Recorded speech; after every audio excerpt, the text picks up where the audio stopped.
Perkenalkan, kami dari kelompok 4 akan mempresentasikan materi, yaitu konten.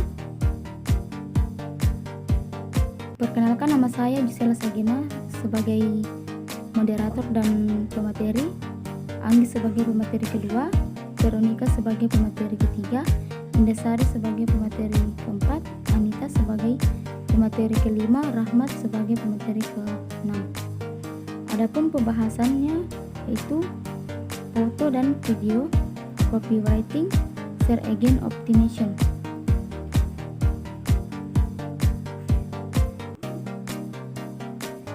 Penjelasannya, apa itu konten? Konten adalah isi muatan kandungan. Istilah ini digunakan dan baru populer di era internet untuk merujuk pada isi situs web atau halaman web di internet. Adapun jenis-jenis konten. 1.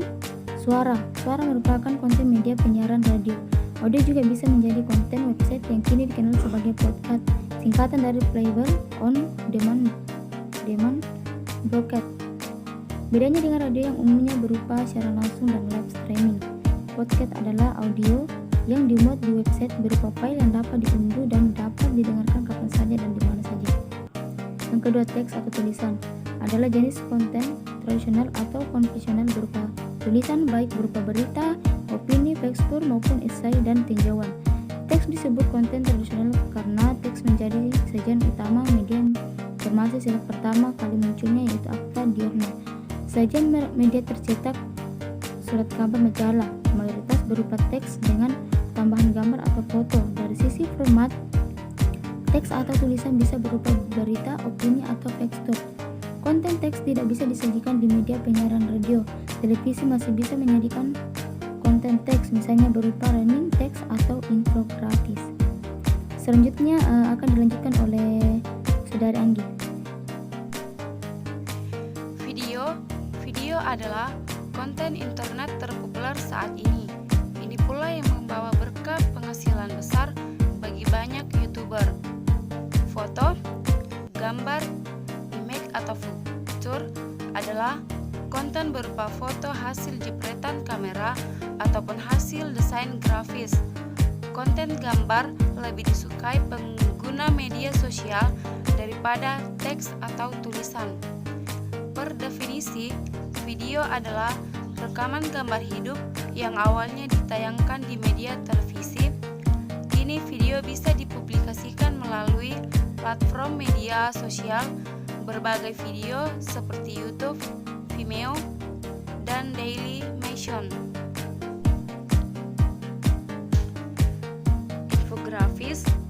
Infografis dari bahasa Inggris infografis, information and graphic, adalah gambar berisi informasi. Infografis merupakan gabungan gambar dan teks. Tautan, link.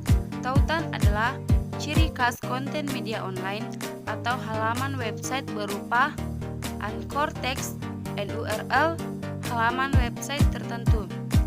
Tautan yang diklik akan menampilkan halaman yang berbeda dengan yang sedang dibuka pengguna.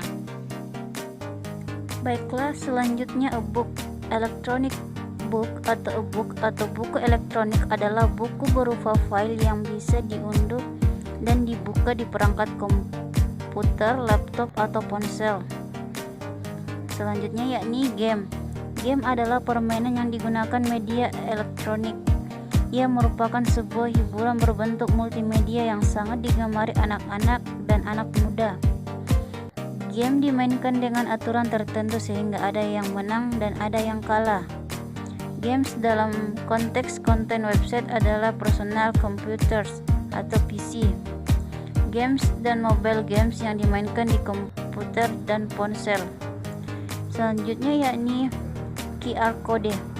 QR Code singkatan dari A Quick Response Code adalah kode yang menyimpan data. QR Code hanya mudah diakses oleh pengguna smartphone. Selanjutnya yakni copywriting. Copywriting adalah salah satu teknik seni penulisan dan tujuannya untuk mendapatkan respon dari pembacanya. Media dalam copywriting tidak hanya dalam bentuk tulisan saja, tetapi bisa menggunakan gambar atau dalam bentuk video. Menurut Wikipedia, copywriting adalah tulisan yang dibuat oleh seorang writer. Tujuannya disebarkan untuk kepentingan komersil. Contoh copywriting banyak digunakan untuk iklan pada website, landing page, televisi, majalah, koran, dan media lainnya. Selanjutnya yakni copywriting. Contoh dalam pembuatan copywriting berikut ini menggunakan urutan AIDA, yakni attention, interest, desire, and action. Saya mengambil contoh untuk penjualan obat herbal penurun badan dengan target pembeli wanita karir yang belum menikah. Yang pertama, attention. Attention tujuan utamanya adalah untuk menarik perhatian dari pembaca yang menjadi calon konsumen kita. Ini contoh kalimat yang bisa Anda gunakan untuk copywriting. Yang pertama, ingin punya berat badan ideal dalam sebulan tanpa harus melakukan diet ketat. Kembalikan tubuh indahmu saat seperti masa dulu lagi. Ketiga, kangen memiliki bentuk tubuh saat masih ABG dulu lagi.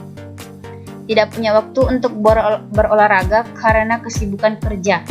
Sekarang Anda bisa menurunkan berat badan tanpa harus repot olahraga yang menyita waktu. Yang kedua, yakni interest.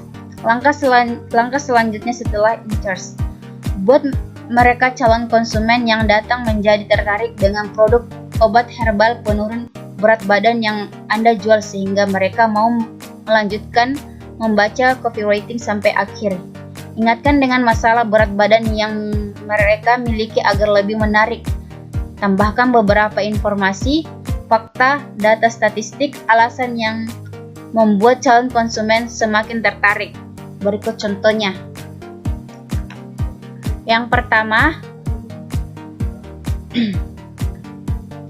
terbukti mampu menurunkan berat badan 10 kg dalam 1 bulan. Kedua, menjadikan Anda lebih cantik seperti saat muda dulu.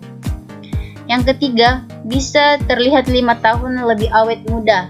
Keempat, banyak para pria yang mendekat. Kelima, pekerjaan tetap jalan tidak terganggu. Yang ketiga yakni desire. Formula AIDA yang ketiga adalah desire. Desire ini memiliki kemiripan dengan interest. Bedanya lebih memainkan emosi dan logika konsumen. Biasanya dilakukan dengan menyebutkan manfaat yang akan didapatkan. Berikut contohnya. Yakni waktu Anda sangat berharga dari pagi sampai sore bekerja di kantor. Dengan kesibukan kerja yang padat, olahraga menjadi hal yang sulit dilakukan. Pekerjaan lancar, badan bisa kurus. Tindakan biasanya dipicu dengan memberikan call to action atau CTA. Pada bagian akhir, bentuk CTA bisa berupa tulisan, tombol, nomor telepon, alamat email, dan harga. Baiklah, selanjutnya adalah SEO. SEO adalah kependekan dari Search Engine Optimization. Teknik ini merupakan upaya mengoptimasi website agar mendapat ranking teratas dari hasil pencarian Google. Dengan SEO, situs akan mudah orang temukan sehingga berpotensi menyedot lebih banyak traffic. Oleh sebab itu, SEO Google cukup menentukan keberhasilan web. Dengan Search Engine Optimization yang oke, website akan menjamin lebih banyak potensi traffic. Bahkan faktanya, 53% traffic website datang dari pencarian organik atau SEO. Pencarian organik yaitu aktivitas mencari informasi dengan memasukkan keyword tertentu ke Google. Selanjutnya, adapun manfaat dari SEO yang pertama memudahkan audiens menentukan website. Yang kedua, menjaring target audiens yang tepat. Yang ketiga, membangun brand awareness. Yang keempat, sebagai investasi jangka panjang. Yang kelima, meningkatkan penjualan dan konversi. Yang keenam, membangun top of mind brand. Itu cara kerja SEO.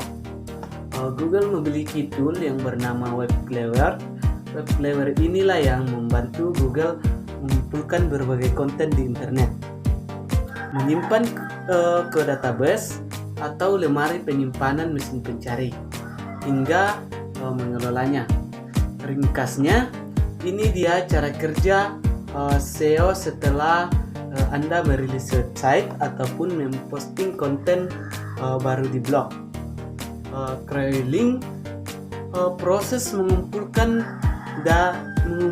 dan menyimpan halaman website yang baru dirilis ataupun yang barusan diupdate. Indexing, proses saat Google mempelajari struktur website, kualitas dan relevansi konten bagi kebutuhan audiens, serta kredibilitas setiap halaman website yang tersimpan dalam database-nya. Pooling results adalah Google penyusun daftar halaman website terbaik untuk mengisi ranking tertinggi di hasil pencarian. Itu adalah cara kerja SEO dalam menyortir halaman website untuk ditampilkan ke pengguna internet. Ya, itulah tadi hasil presentasi kami. Kurang lebihnya mohon dimaafkan. Wabillahi taufiq wal hidayah. Wassalamualaikum warahmatullahi wabarakatuh.